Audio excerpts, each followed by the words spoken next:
Next हम लोग चलते हैं क्वेश्चन नंबर 29 पे। क्वेश्चन नंबर 29 में आपसे पूछा जा रहा है, क्वेश्चन नंबर 29 में आपसे पूछा जा रहा है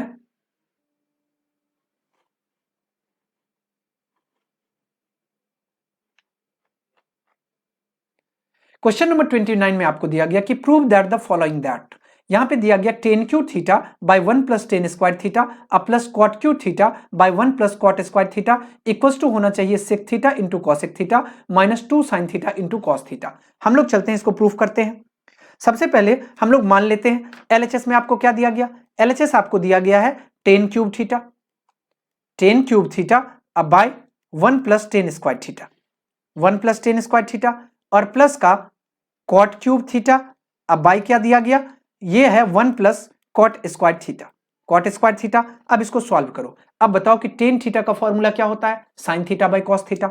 इसका मतलब इसको हम लोग लिख सकते हैं sign cube theta by cos cube theta bye, अब बताओ 1 प्लस टेन स्क्वायर थीटा को क्या लिख सकते हो, टेन थीटा का formula sine theta by cos theta पता है, इसका मतलब इसको हम लोग लिख सकते हैं साइन स्क्वायर थीटा अब बाय कॉस स्क्वायर थीटा। अब प्लस का यहां पे कॉट थीटा को आप क्या लिख सकते हो, कॉट थीटा का मतलब होता है cos theta by sine theta, it means इसको हम लोग लिख सकते हैं कॉस क्यूब थीटा बाय आ जाएगा sine cube theta divided by 1 plus cot square theta को क्या लिख सकते हो, इसको हम लोग लिख सकते हैं कॉस स्क्वायर थीटा अब बाय साइन स्क्वायर थीटा। यहां तक आपका कॉन्सेप्ट क्लियर है। अब आगे बढ़ते हैं हम लोग। अब जरा सा इसको देखो, ये यहां पे आपको रहा साइन क्यूब थीटा, इसको लिख दो as it is sine cube theta by है आपको कॉस क्यूब थीटा, इसको लिख दो कॉस क्यूब थीटा बाय, यहां पे देखो इसको बाय 1 कर लो, एलसीएम लोगे तो ये आ जाएगा आपको कॉस स्क्वायर थीटा। अगर कॉस स्क्वायर थीटा आ जाएगा इसको हम लोग क्या लिख सकते हैं, इसको लिख सकते हैं कॉस स्क्वायर थीटा। अब प्लस का ये आ जाएगा कॉस से कॉस कैंसिल, ये आ जाएगा साइन स्क्वायर थीटा और प्लस का इसको क्या लिख सकते हैं, ये एज इट इज जैसे है कॉस क्यूब थीटा ऐसे ही रहने दो और साइन क्यूब थीटा को एज इट इज रहने दो। अब बाय यहां पे जब एलसीएम लेंगे ये भी आ जाएगा, इसके भी बाय 1 कर लो, ये आ जाएगा साइन स्क्वायर थीटा इसका एलसीएम और इसको हम लोग लिख सकते हैं साइन स्क्वायर थीटा अब प्लस का कॉस स्क्वायर थीटा। अब अगर इसको आप सॉल्व करते हो यहां पे देखो, यहां पे आप कुछ नहीं कर सकते, बस आपको एक फॉर्मूला यूज कर सकते हो क्योंकि cos square theta plus sine square theta का वैल्यू 1 होता है, तो हम इसको लिख सकते हैं साइन क्यूब थीटा अब बाय का कॉस क्यूब थीटा। अब बाय आपको पता है sine square theta plus cos square theta का वैल्यू 1 होता है, इसको लिख सकते हैं 1 बाय कॉस स्क्वायर थीटा और ये प्लस का इसको लिख दो कॉस क्यूब थीटा बाय आ गया साइन क्यूब थीटा। अब by cos square theta plus sine square theta को 1 लिख सकते हो, अब बाय आ जाएगा ये कितना साइन स्क्वायर थीटा। अब आपको पता है जब भी कभी ऐसा केस बन जाता है तो फर्स्ट वाले को फोर्थ वाले से मल्टीप्लाई करते हैं और सेकंड वाले को थर्ड वाले से, इट मींस हम कह सकते हैं कि साइन क्यूब थीटा का मल्टीप्लीकेशन किसके आ जाएगा, कॉस स्क्वायर थीटा के साथ बाय यहां पे कॉस क्यूब थीटा को अगर 1 से मल्टीप्लाई करेंगे कॉस क्यूब थीटा आ जाएगा प्लस का, इसको हम लोग कॉस क्यूब थीटा को मल्टीप्लाई करते हैं किसके साथ, साइन स्क्वायर थीटा के साथ। अब बाय यहां पे साइन क्यूब थीटा को 1 से मल्टीप्लाई करेंगे ये आ जाएगा साइन क्यूब थीटा। अब यहां पे देखो ये है कॉस स्क्वायर थीटा, यहां से कॉस स्क्वायर थीटा को कैंसिल करेंगे एक कॉस थीटा बच जाएगा, यहां पे साइन स्क्वायर थीटा है और यहां से साइन क्यूब थीटा को कैंसिल करेंगे तो एक साइन थीटा आपके पास बच जाएगा। इट मींस इसको क्या लिख सकते हैं, इसको हम लोग लिख सकते हैं साइन क्यूब थीटा अब बाय आ जाएगा कॉस थीटा अब प्लस इसको क्या लिख सकते हैं, इसको लिख सकते हैं हम लोग कॉस क्यूब थीटा अब बाय आ जाएगा आपको साइन थीटा।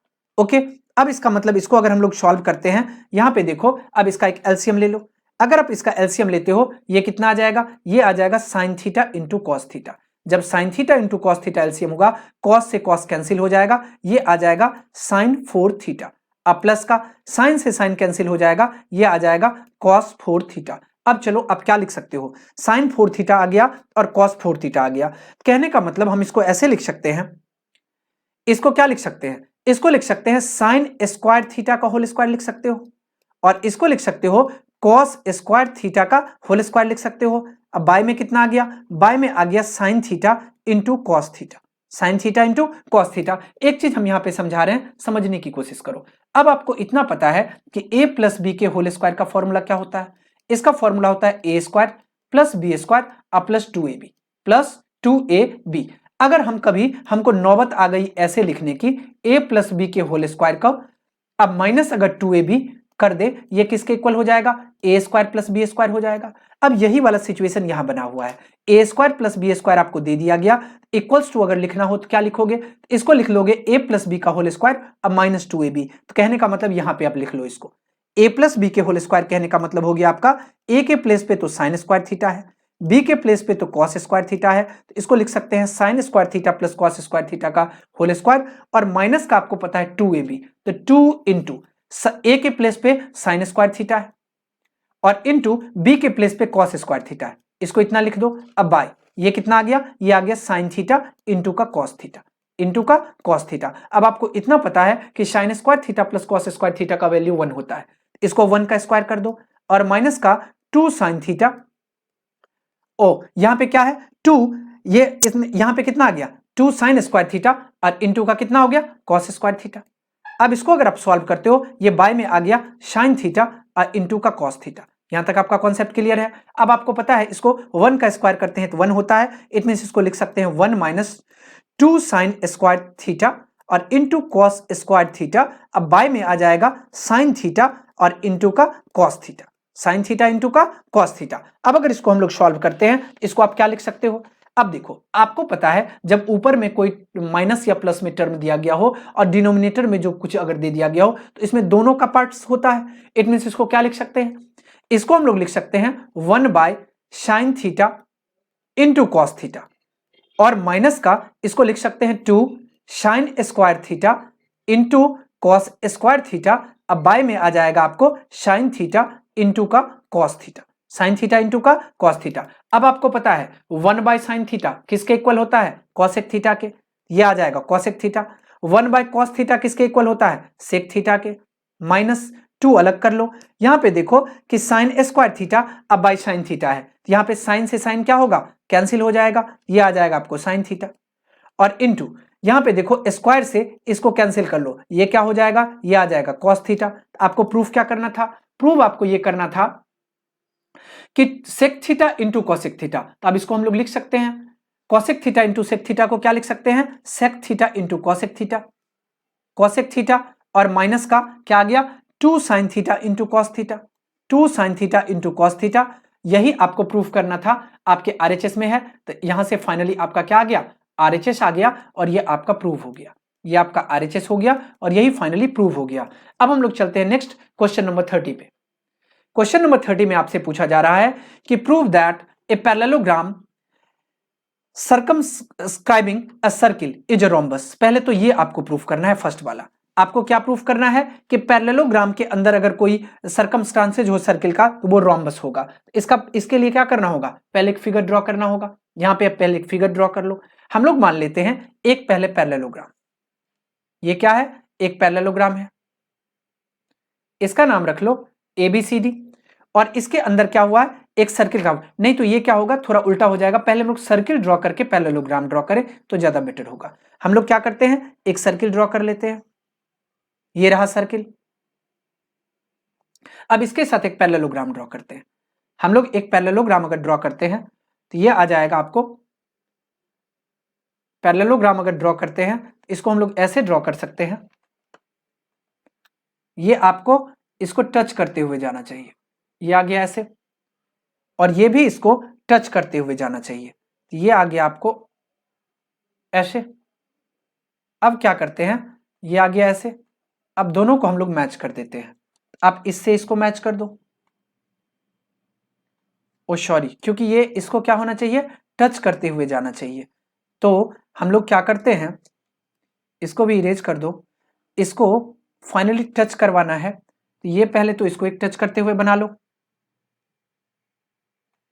ओके, इसको भी हम लोग टच करवा देते हैं, और ये भी हम लोगों का फाइनली क्या हो गया, टच हो गया। अब आपको कैसा ड्रॉ करना है, अब एक ऐसा लाइन ड्रॉ करना है जो दोनों में टच हो। कहने का मतलब हम ऐसे ड्रॉ करते हैं, और इसमें भी क्या करते हैं, ऐसे ड्रॉ करते हैं। हाँ, अब ये क्या हो गया, ये आपका फाइनली एक पैरेललोग्राम हो गया। इसको आप A रख लो, ये आपका B हो गया, और इसको आप रख लो C, और इसको रख लो आप D। अब मान लो ये सब हिस्सा आपके पास नहीं है, ये सब हिस्सा आपके पास नहीं है। ओके, एबीसीडी हो गया। अब देखो AB को ये जिस पॉइंट पे टच कर रहा है इसको P मान लो, BC जहां टच हो रहा है इसको Q मान लो, CD जहां टच हो रहा है वहां R मान लो, और AD जहां टच हो रहा है वहां S मान लो, और सर्किल के सेंटर को आप O मान लो। अब आपको यह पता है कि ABCD रोम्बस है और वो सर्कमस्क्राइबिंग है सर्किल में। यहां पे आप मान लो, लेट, हम लोग सॉल्यूशन नंबर फर्स्ट देख रहे हैं, फर्स्ट वाले का। अब यहां पे मान लो, let ABCD be the rhombus, हम लोग रोम्बस मान लिए हैं, circumscribing the circle with centre O, centre O को O मान लिए हैं। अब आपको यह पता है कि AB BC CD DA कहां पे टच हो रहा है, PQRS पे टच हो रहा है। यहां पे लिख लो AB BC CD and DA touch the circle at points, किस पॉइंट्स पे, ये P Q R and S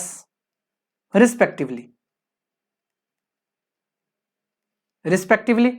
अब आपको इतना पता है कि टेंजेंट जो किसी सर्किल पर अगर ड्रॉ किया जाता है, इसका मतलब आपको पता होता है कि टेंजेंट अगर किसी सर्किल पे ड्रॉ किया जाता है तो एक्सटीरियर पॉइंट वो इक्वल लेंथ का होता है। यहां तो आपको पता है कि आपको इतना पता है कि किसी भी सर्किल में कोई भी एक्सटर्नल पॉइंट, जैसे अगर हम C को ही ले लेते हैं, तो जो भी टेंजेंट यहां ड्रॉ किया जाएगा सर्किल पे, इसका मतलब RC जो होगा वो CQ के इक्वल होगा। इतना आपको पता है। आप कोई भी एक्सटीरियर पॉइंट ले सकते हो। आप इसको लिख दो, we know that the tangents drawn to a circle from an exterior point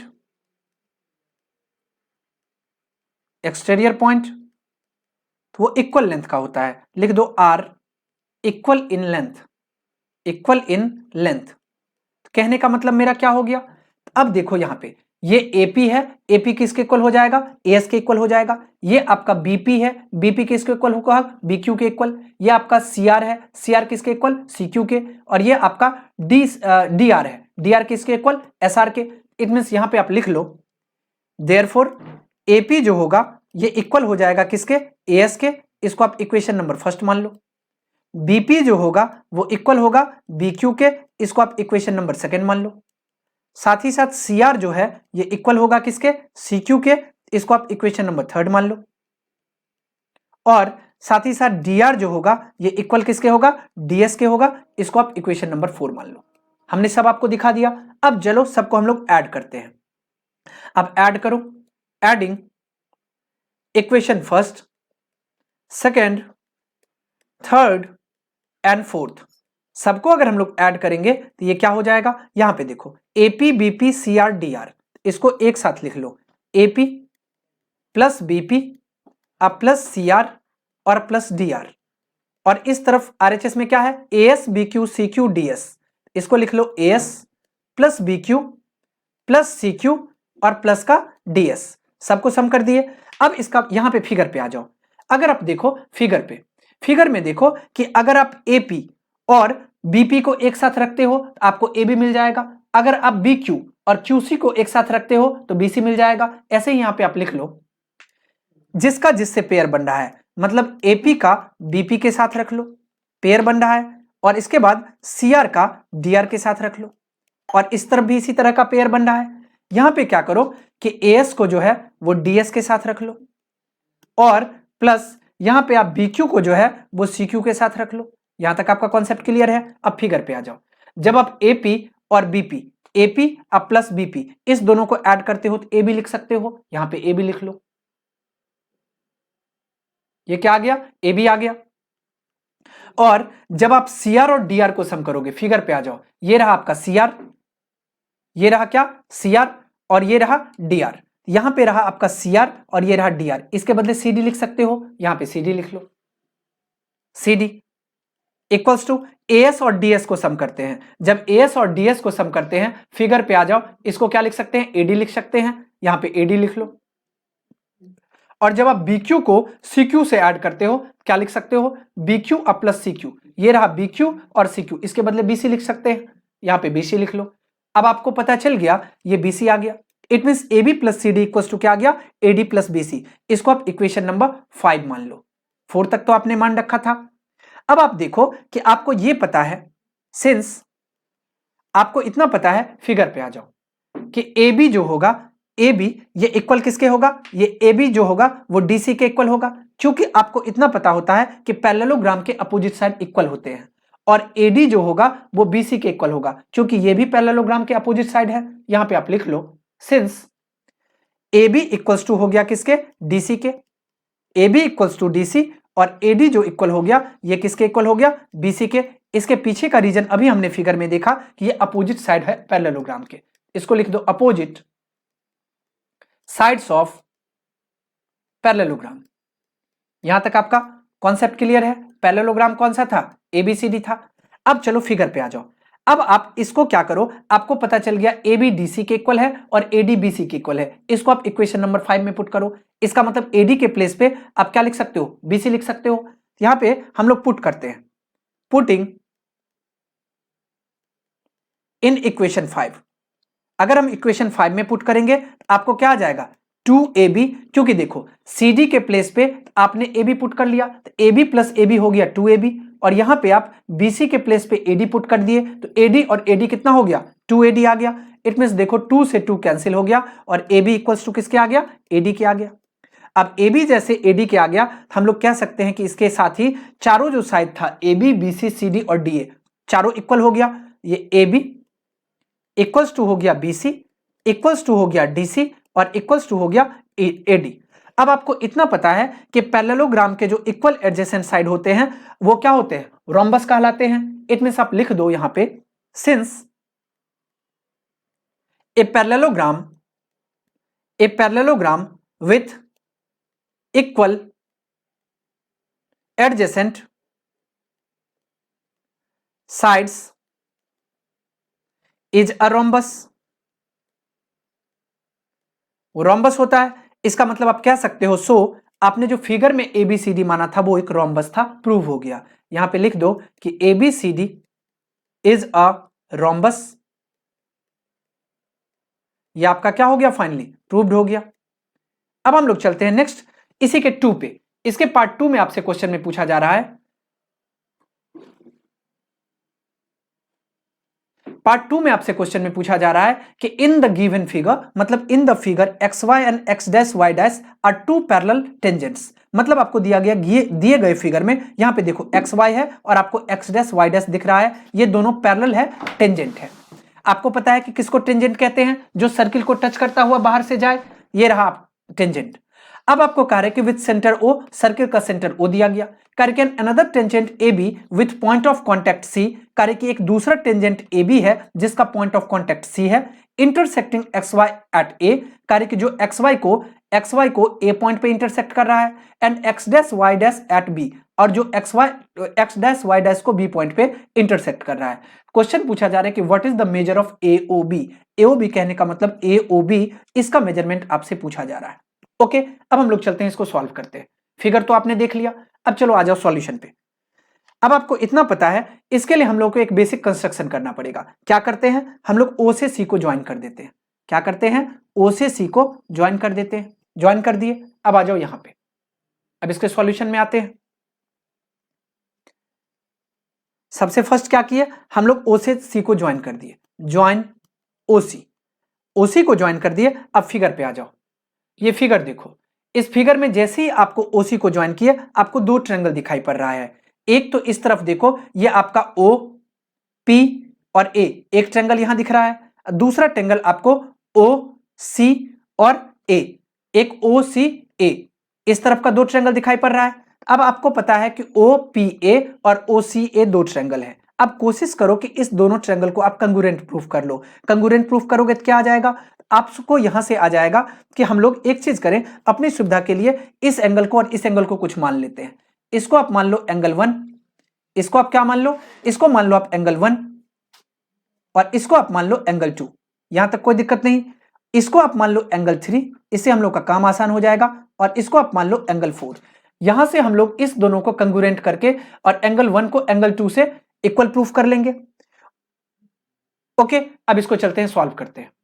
जितना चीज अभी हमने बताया उसको ऐसा करते हैं। इन ट्रायंगल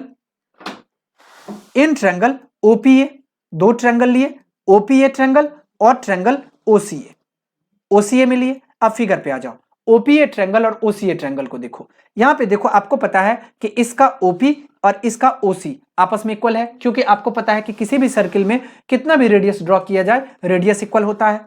और आपको पता है कि इसमें भी पीए है और इसमें भी आपको पीए है और इसका पीए है और इसका क्या दिया गया, सीए। पीए और सीए जो है ये इक्वल हो जाएगा, क्योंकि आपको पता है length of two tangent from an external point equal होता है। दो चीज पता चल गया।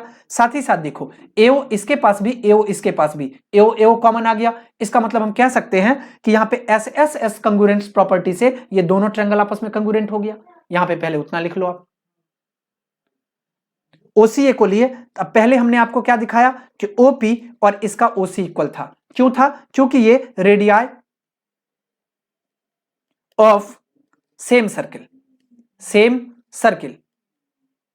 ये पता था। और आपको पता था पीए जो है ये इक्वल किसके था, सीए का था, क्योंकि आपको इसका रीजन क्या पता था कि लेंथ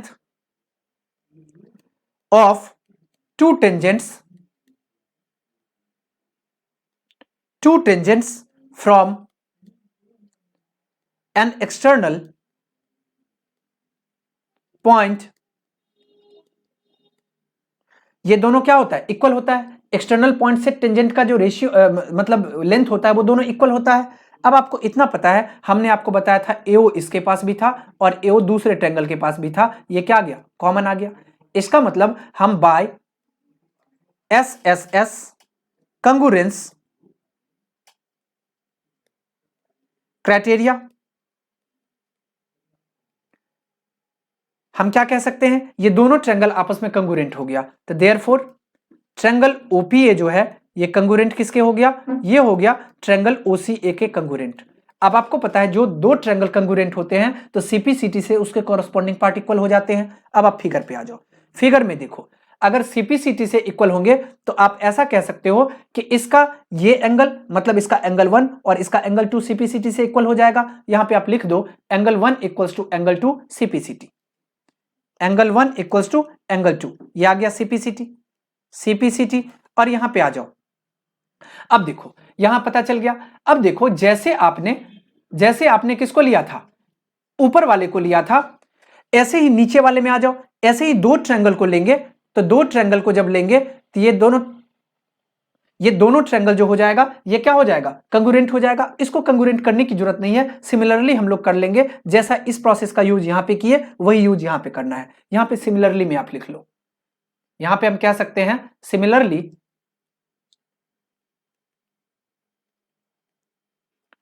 हम लिख सकते हैं सिमिलरली एंगल 3 जो हो जाएगा वो इक्वल किसके आ जाएगा, एंगल 4 के। अब आप फिर फिगर पे आ जाओ। अब यहां पे देखो कि आपको क्या दिया गया, पी ए, ये क्या दिया गया है,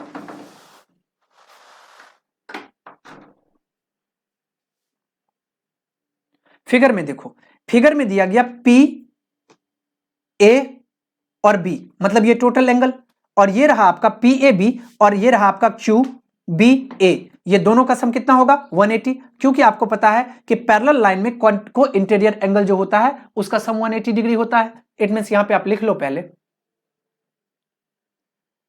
एंगल पी ए बी और प्लस का एंगल क्यू बी ए, दोनों का सम कितना होता है, 180 डिग्री, क्योंकि आपको पता है को इंटीरियर एंगल है, इंटीरियर एंगल है, और आपको पता है कि को इंटीरियर एंगल का सम 180 होता है।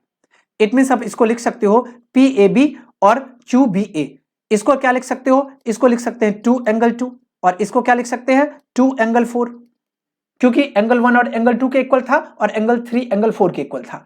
इट मीन्स हम कह सकते हैं कि ये इक्वल्स टू कितना का हो गया 180 के। 2 कॉमन ले लो, 2 अगर कॉमन लोगे ये एंगल 2 प्लस एंगल 4 इक्वल हो जाएगा किसके 180 के। इट मीन्स आप लिख सकते हो एंगल 2 और एंगल 4 ये इक्वल कितना क्या हो जाएगा 90 डिग्री के। इसको आप इक्वेशन नंबर फर्स्ट मान लो। 2 और 4 आ गया आपको कितना 90 डिग्री के। अब आ जाओ फिगर पे। अगर हम फिगर की बात करते हैं तो फिगर में देखो आप, ये रहा आपका फिगर। यहां पे देखो कि ये रहा आपका एंगल 2 और ये रहा एंगल 4 और ये एंगल। अब AOB ट्रायंगल में आ जाओ। आपको पता है भी किसी भी ट्रायंगल के तीनों एंगल का सम 180 होता है। इट मींस एंगल 2, एंगल 4 और एंगल AOB तीनों का सम कितना होगा 180 डिग्री होगा एंगल सम प्रॉपर्टी से। इट मींस हम इसको लिख सकते हैं, एंगल सम प्रॉपर्टी का यूज करते हुए हम ऐसा कह सकते हैं angle 2 plus angle 4 plus angle AOB ये तीनों का सम कितना होगा 180 होगा। क्यों होगा? क्योंकि आपको पता है किसी भी ट्रायंगल के तीनों एंगल का सम 180 डिग्री होता है। It means angle sum property. अब चलो यहां पे आ जाओ। आपको पता है एंगल 2, एंगल 4 और एंगल AOB 180। अब देखो एंगल इक्वेशन नंबर फर्स्ट में आपने एंगल 2 और एंगल 4 किसके इक्वल माना है 90 के। यहां पे 90 पुट कर दो। अब प्लस एंगल AOB ये इक्वल किसके आ जाएगा 180 के। आपको फाइंड क्या करना है angle AOB। It means angle AOB आप लिख सकते हो 180 और माइनस का 90 ये कितना आ गया ये 90 डिग्री आ गया। तो फाइनली हम लोगों को पूछा जा रहा था क्वेश्चन में क्या AOB पूछा जा रहा था। इट मींस हम कह सकते हैं कि AOB कितना का आ गया AOB आ गया आपको 90 डिग्री का। इट मींस यही हम लोग का फाइनल आंसर हो गया। AOB ही आपसे पूछा जा रहा था। अब हम लोग लिख देंगे यहां पे हेंस एंगल AOB ये किसके इक्वल आ गया ये आ गया 90 डिग्री के और यही फाइंड करना था।